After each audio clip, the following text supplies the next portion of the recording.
Dahlia Grove presents The Cactus by O. Henry, read by Demi B.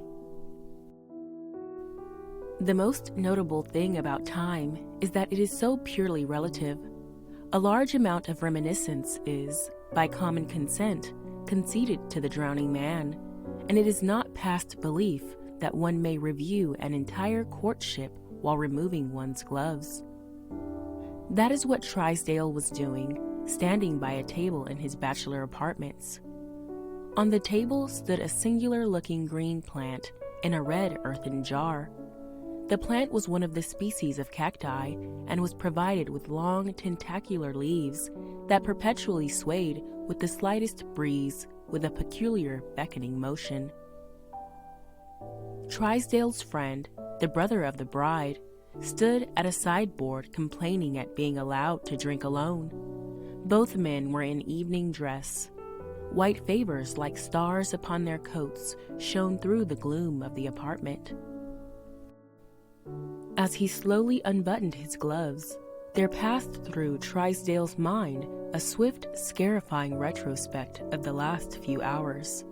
It seemed that in his nostrils was still the scent of the flowers that had been banked in odorous masses about the church, and in his ears the low-pitched hum of 1,000 well-bred voices, the rustle of crisp garments, and most insistently recurring, the drawling words of the minister irrevocably binding her to another.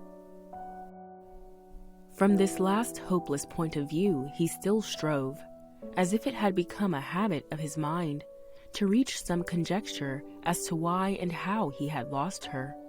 Shaken rudely by the uncompromising fact, he had suddenly found himself confronted by a thing he had never before faced.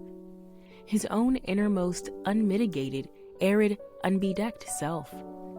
He saw all the garbs of pretense and egoism that he had worn now turned to rags of folly. He shuddered at the thought that to others before now the garments of his soul must have appeared sorry and threadbare. Vanity and conceit? These were the joints in his armor, and how free from either she had always been.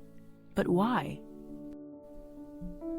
As she had slowly moved up the aisle toward the altar, he had felt an unworthy sullen exultation that had served to support him. He had told himself that her paleness was from thoughts of another than the man to whom she was about to give herself. But even that poor consolation had been wrenched from him. For when he saw that swift, limpid, upward look that she gave the man when he took her hand, he knew himself to be forgotten. Once that same look had been raised to him, and he had gouged its meaning. Indeed, his conceit had crumbled. Its last prop was gone. Why had it ended thus? There had been no quarrel between them, nothing. For the 1,000th time, he remarshalled in his mind the events of those last few days before the tide had so suddenly turned. She had always insisted upon placing him upon a pedestal, and he had accepted her homage with royal grandeur. It had been a very sweet incense that she had burned before him, so modest, he told himself, so childlike and worshipful, and he would once have sworn so sincere. She had invested him with an almost supernatural number of high attributes and excellencies and talents, and he had absorbed the oblation as a desert drinks the rain that can coax from it no promise of blossom or fruit. As Trysdale grimly wrenched apart the seam of his last glove, the crowning instance of his fatuous and tardily mourned egoism came vividly back to him. The scene was the night when he had asked her to come up on his pedestal with him and share his greatness. He could not now, for the pain of it, allow his mind to dwell upon the memory of her convincing beauty that night. The careless wave of her hair, the tenderness and virginal charm of her looks and words. But they had been enough, and they had brought him to speak. During their conversation, she had said, "And Captain Carruthers tells me that you speak the Spanish language like a native." Why have you hidden this accomplishment from me? Is there anything you do not know?" Now, Carruthers was an idiot.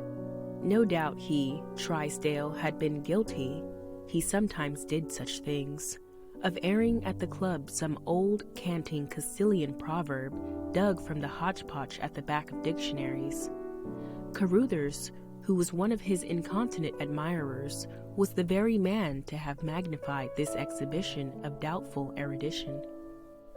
But alas, the incense of her admiration had been so sweet and flattering, he allowed the imputation to pass without denial.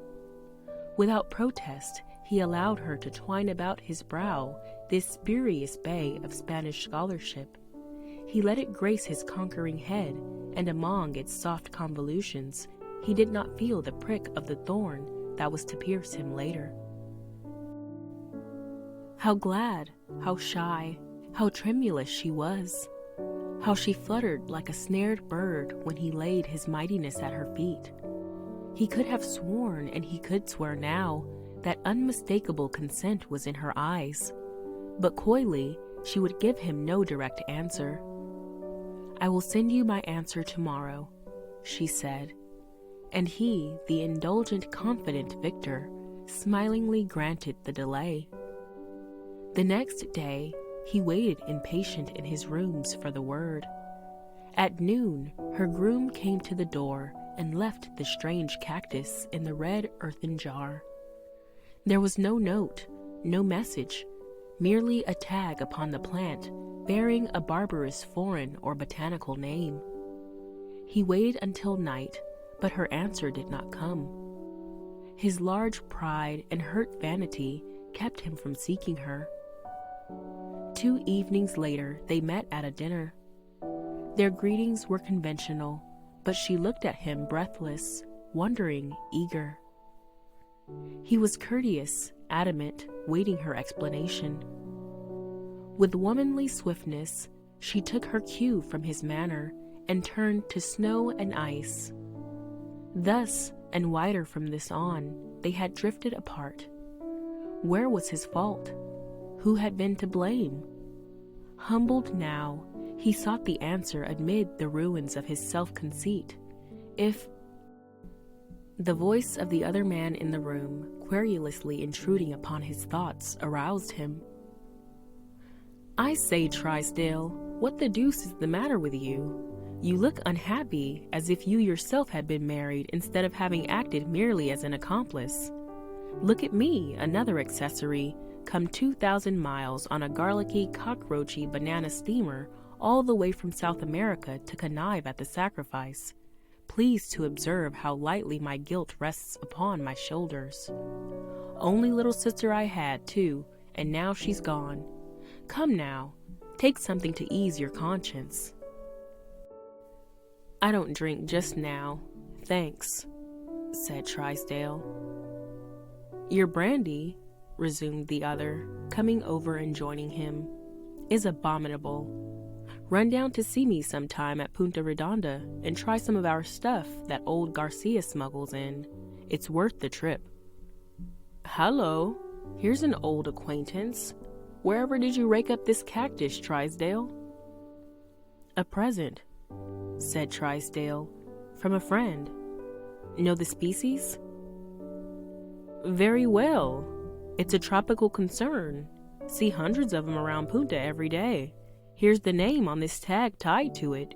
Know any Spanish, Trisdale?" "No," said Trisdale, with the bitter wraith of a smile. "Is it Spanish?" "Yes. The natives imagine the leaves are reaching out and beckoning to you. They call it by this name, Ventamarme. Name means in English, come and take me."